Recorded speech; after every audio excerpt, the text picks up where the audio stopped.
रमाइलो नेपाल एकदमै रमाइलो पनि लाग्यो यो नाम। यसबाट स्टार्ट गरौँ, के हो, कसरी यो नाम राख्नुभयो, के गर्नुहुन्छ तपाईहरु? यो चाहिँ खासमा म चाहिँ आबद्ध भएको अलि धेरै समय त भएको छैन, तर हाम्रो यो जो दादाहरु हुनुहुन्छ उहाँ चाहिँ आफ्नो कलेज टाइमदेखि नै साथीहरु अब मिल्ने, अब प्रेडिक्सन पोस्टहरुमा फोकस गर्ने हुन्छ नि, फ्यान्टेसीहरु खेल्ने हो, त्यसरी एउटा ग्रुप बन्दै गए र बिस्तारै बिस्तारै अब टुर्नामेन्टहरु गराउन थालियो इपिएल रमाइलो नेपालबाट। अनि गर्दा गर्दै चाहिँ अहिले हेर्ने हो भने हामीसँग मेम्बरहरु पनि टन्नै हुनुहुन्छ, लगभग 30K प्लस हुनुहुन्छ। 30K?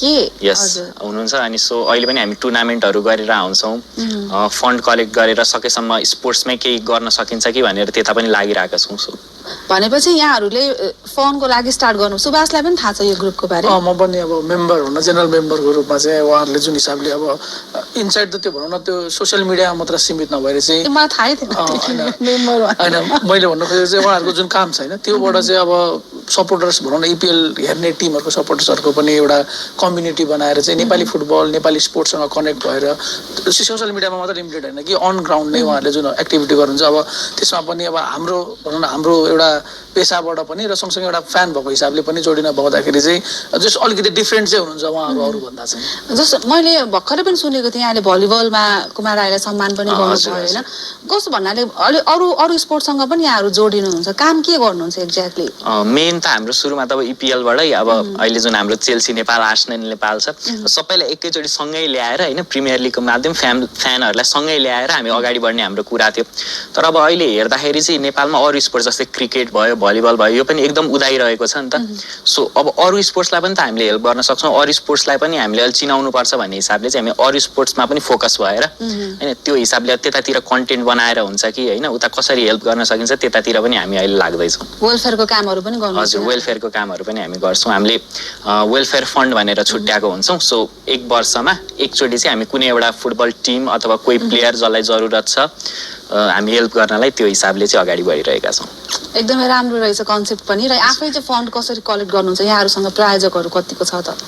मेनली चाहिँ हामीले अब मेम्बरसिपको अहिले जुन राखेका छौँ, अब इपिएल रमाइलो नेपालको मेम्बर हुनलाई अब मेम्बरसिपभित्र चाहिँ के छ भन्दाखेरि हामीले अब टुर्नामेन्टहरू गराइरहेका हुन्छौँ होइन, त्यसपछि कति इभेन्ट हुन्छ त्यसमा फ्री एन्ट्रीहरू राख्ने गर्छौँ हामीले, त्यसमध्ये फेन्टासी पनि खेलाउँछौँ होइन। मेम्बरसिप जो हाम्रो मेम्बर हुनुहुन्छ र उहाँलाई राम्रो प्राइजहरू पनि दिने गर्छौँ, अनि मर्चेन्डाइजहरूको पनि व्यवस्था हामीले मिलाएको छौँ। सो यो हिसाबले हामीसँग स्पोन्सरहरू पनि केही जोडिनुहुन्छ, अनि जुन जति पनि फन्ड कलेक्ट हुन्छ त्यो चाहिँ हामीले सकेसम्म हेल्प गरौँ भन्नेतिर। यहाँहरूको यो इपिएल रमाइलो नेपालमा आबद्ध हुन चाहिँ के क्राइटेरिया राख्नु भएको छ त? कि फ्यान भए पुग्छ? फुटबल फ्यान भए पुग्छ, अहिले त स्पोर्ट्स फ्यान भए नि पुग्छ। त्यस्तो शुल्कहरू केही लिनुहुन्छ?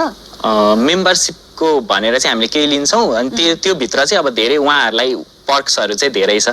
जस्तै मैले फेन्टासीको कुरा गरेँ, फेन्टासी पाउने भयो, इभेन्ट्सहरू हामीले धेरै नै इभेन्ट्सहरू गरिरहेको हुन्छौँ, त्यो इभेन्ट्समा फ्री एन्ट्रीहरू हुनुभयो, हामीले अब गेम वाच अलङहरू गरेर आउँछौँ, त्यहाँनिर फ्री एन्ट्रीहरू हुने भयो। सो त्यस्तो यसले चाहिँ एकदमै धेरै इन्गेज पनि बनायो, इपिएल हेर्नको लागि रमाइलो, साँच्चैकै रमाइलो पनि बनायो। र त्यो फ्यान एक आपसमा कनेक्ट हुँदा त्यसले समाजमा पनि एउटा राम्रो काम गर्न सफल भयो। सो कङ्ग्रेचुलेसन्स, राम्रो गरिरहनु भएको रहेछ। सुभाष, जसरी एउटा कम्युनिटी बन्यो नि योमा अरू पनि होला होइन, यसले चाहिँ कस्तो खालको मेसेज दिन्छ, सोसाइटीले के पाउँछ? होइन, अब पोजिटिभिटी भनौँ न, स्पोर्ट्स भन्ने बित्तिकै हामीले पोजिटिभ एनर्जी भनौँ न त्यो पाउँछौँ होइन। एउटा कम्पिटिटिभनेस, जो फेयर प्ले चाहिँ हामीले स्पोर्ट्स भनिन्छ, त्यसले चाहिँ अब उहाँहरूको आइडिया भनेको चाहिँ इपिएलको माध्यमबाट भनौँ न हामीले धेरै नेपाली फ्यानहरू कतिले चाहिँ नेपाली स्पोर्ट्सहरूलाई नै नहेरेको जस्तो पाउँछ। जस्तो धेरैले चाहिँ फरेन लिग्सहरू फलो गर्छ, तर फरेन लिग्स हेर्ने फ्यानहरूलाई पनि नेपाली स्पोर्ट्ससँग कसरी कनेक्ट गराउन सकिन्छ भन्ने उहाँहरूको एउटा त्यो आइडिया चाहिँ मलाई मनपर्छ। हामी त अब नेपाली स्पोर्ट्समै धेरै व्यस्त हुँदैन, तर अब जसरी अब विजयजीसँग चाहिँ कुरा हुँदाखेरि चाहिँ उहाँहरूले चाहिँ नेपाली फुटबल, नेपाली भलिबल जसरी अब कसरी कहाँनिर कनेक्ट हुन सक्छौँ भनेर उहाँहरूले सल्लाह माग्दाखेरि चाहिँ अब पर्सनल्ली मैले चाहिँ उहाँहरूलाई यो ठाउँमा गर्दाखेरि चाहिँ इफेक्टिभ हुन्छ, उहाँहरूलाई चाहिँ बढी हेल्प हुनसक्छ। र अर्को चाहिँ जति पनि मेम्बर हुन्छ उहाँहरूले पनि एउटा राइट ठाउँमा गएको देखेपछि आफै पनि अघि सरेर हुन्छ नि, हामी यो सपोर्ट गर्न चाहन्छौँ भनेर त्यो जुन आफै कदम त्यो लिनुहुन्छ नि, त्यसले गर्दाखेरि चाहिँ मलाई लाग्छ उहाँहरूको भनौँ न फुटबलमा मात्र सीमित हुँदा भन्दा पनि अरू नेपाली स्पोर्ट्ससँग कनेक्ट गर्दाखेरि चाहिँ अझ बढी रिलेभेन्ट जस्तो लागिरहेको छ।